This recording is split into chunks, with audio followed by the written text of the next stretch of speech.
नमस्ते, मैं हूँ पूनम गौड़ और आप देख रहे हैं oneworldnews.com की प्रस्तुति उन ग्रहों की बातें। आज के प्रोग्राम में बताऊंगी आज का पंचांग, हर राशि का राशिफल, एक रोचक सी कहानी सुनाऊंगी मैं और आखिर तक मेरे साथ जुड़े रहिएगा। जिनका जन्मदिन है उनका वर्षफल बताऊंगी और साथ में साल भर के उपाय भी। शुरू करते हैं आज के पंचांग से।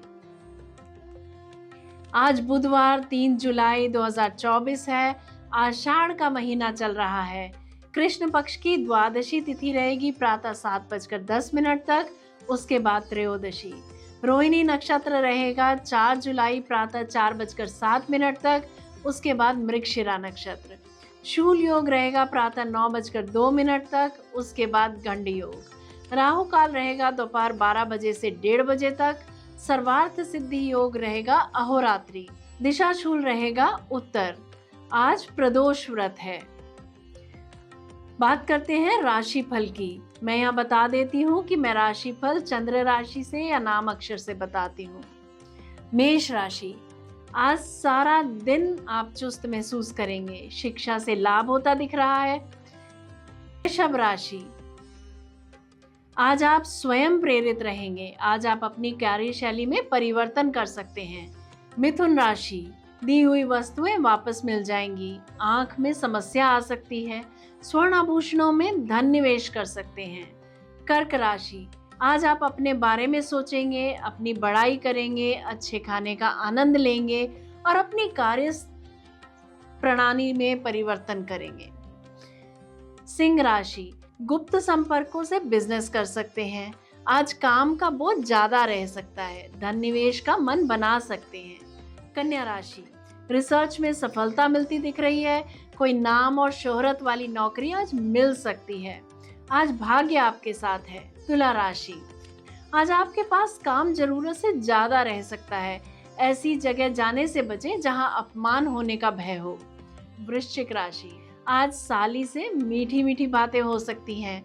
पत्नी के साथ कोई धार्मिक अनुष्ठान में हिस्सा ले सकते हैं आप। धनु राशि, आज पुराने उपकरणों की मरम्मत करा सकते हैं। काम का बोझ बहुत अधिक रह सकता है। मकर राशि, समाज में संबंध सुदृढ़ होंगे। आज आप प्यार के रिश्ते को संबंध में बदल सकते हैं। कुंभ राशि, आज आप किसी मेडिकल कैंप में हिस्सा ले सकते हैं। किराया आज मिल सकता है। अचल संपत्ति पर लोन ले सकते हैं आप। मीन राशि, शेयर बाजार से लाभ होता दिख रहा है। लेखन में, खेल में, कला के क्षेत्र में रुचि बढ़ेगी। ये था हर राशि का राशिफल। बात करते हैं कहानी किस्से की। एक बार दो आदमी एक मंदिर के पास बैठे गपशप कर रहे थे। वहां अंधेरा छा रहा था और बादल मंडरा रहे थे। थोड़ी देर में वहां एक आदमी आया और वो भी उन दोनों के साथ बैठकर गपशप करने लगा। कुछ देर बाद वो आदमी बोला उसे बहुत भूख लग रही है। उन दोनों को भी भूख लगने लगी थी। पहला आदमी बोला मेरे पास 3 रोटी है। दूसरा बोला मेरे पास 5 रोटी है। हम तीनों मिलकर बांटकर खा लेते हैं। उसके बाद सवाल आया कि 8 रोटी यानी 3 एक की और 5 एक की, 8 रोटी 3 आदमियों में कैसे बराबर बटे पाएंगी।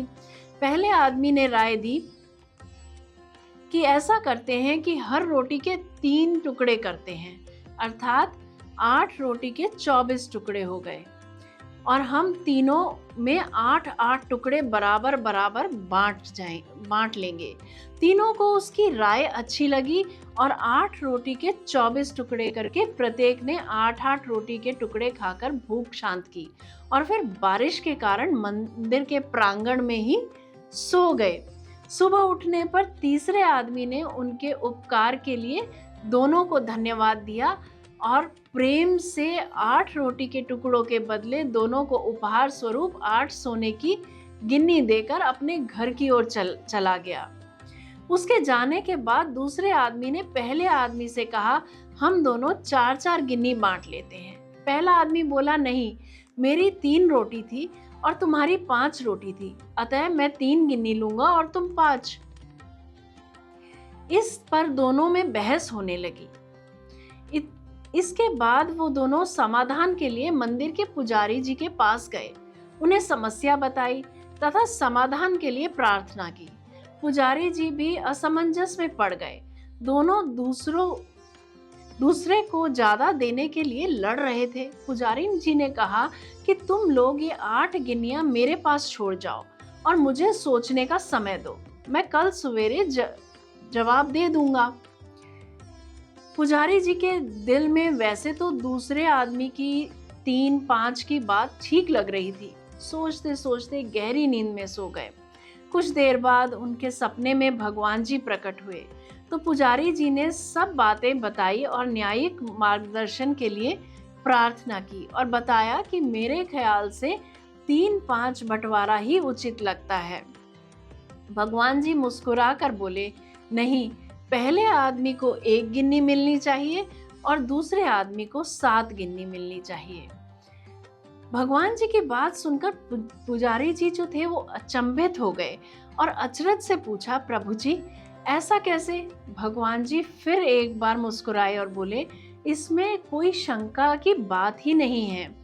पहले आदमी ने अपनी 3 रोटी के 9 टुकड़े किए, परंतु 9 में से उसने सिर्फ 1 टुकड़ा ही बांटा और 8 टुकड़े स्वयं खाए, अर्थात उसका त्याग सिर्फ 1 रोटी के टुकड़े का था, इसीलिए वो सिर्फ 1 गिन्नी का ही हकदार बनता है। दूसरे आदमी ने अपनी 5 रोटी के 15 टुकड़े किए, जिसमें से 8 टुकड़े उसने स्वयं खाए और 7 टुकड़े उसने बांट दिए, इसीलिए वो न्याय अनुसार 7 गिन्नी का हकदार हो गया। यही मेरा गणित है और यही मेरा न्याय है। ईश्वर जी की न्याय का सटीक विश्लेषण सुनकर पुजारी जी नतमस्तक हो गए। इस कहानी का सार यही है कि हमारी वस्तु स्थिति को देखने की, समझने की दृष्टि और ईश्वर जी का दृष्टिकोण एकदम भिन्न है। हम ईश्वरीय न्याय लीला को जानते समझने में सर्वथा अज्ञानी हैं। हम अपने त्याग का गुणगान करते हैं, परंतु ईश्वर जी हमारे त्याग की तुलना हमारे सामर्थ्य एवं भोग तौर कर यथोचित निर्णय करते हैं। ये थी आज की कहानी। बात करते हैं बर्थडे की। सबसे पहले आप सबको जन्मदिन की हार्दिक हार्दिक शुभकामनाएं। Enjoy your day. वर्ष 2024 प्रतियोगिता का वर्ष रहेगा। इस वर्ष कोई भी नई शुरुआत न करें। यदि इस वर्ष कोई भी नया काम शुरू करते हैं तो वह पूर्ण नहीं होगा। यदि विवाह शादी का योग बन रहा है तो इस वर्ष टाल दें। यह आपके लिए पुनर्निरीक्षण का समय है। अपने पिछले 9 वर्षों में जो आपने एक्टिविटीज़ की हैं उनका विश्लेषण करें और जो भी फिजूल और टाइम वेस्ट वाली जो एक्टिविटीज़ रही हैं उनको अपने शेड्यूल से निकाल दें। आप प्लानिंग तो अच्छी करेंगे किंतु कार्यान्वित नहीं कर पाएंगे। किसी भी लक्ष्य तक पहुंचने के लिए कठोर परिश्रम करना होगा। बात करते हैं आपके उपायों की। लाल रंग का गार्नेट का ब्रेसलेट पहने, 1 मुखी रुद्राक्ष धारण करें। हर रविवार को बैल को या सांड को भोजन खिलाएं। पक्षियों को मसूर की दाल डालें। विष्णु सहस्त्रनाम स्तोत्र का पाठ करें। सूर्य स्तवराज का पाठ करें। मेरे बताए गए इन उपायों में से अगर आप कोई 3 उपाय भी नियम पूर्वक, श्रद्धा पूर्वक, विश्वास पूर्वक करते हैं तो आपके सारा साल भर की जो परेशानियां हैं वो दूर होंगी, ऐसा मेरा मानना है।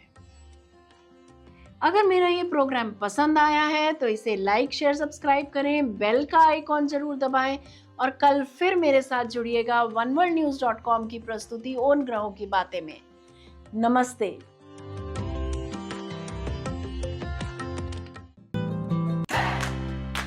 Press the bell icon to never miss a video from One World News.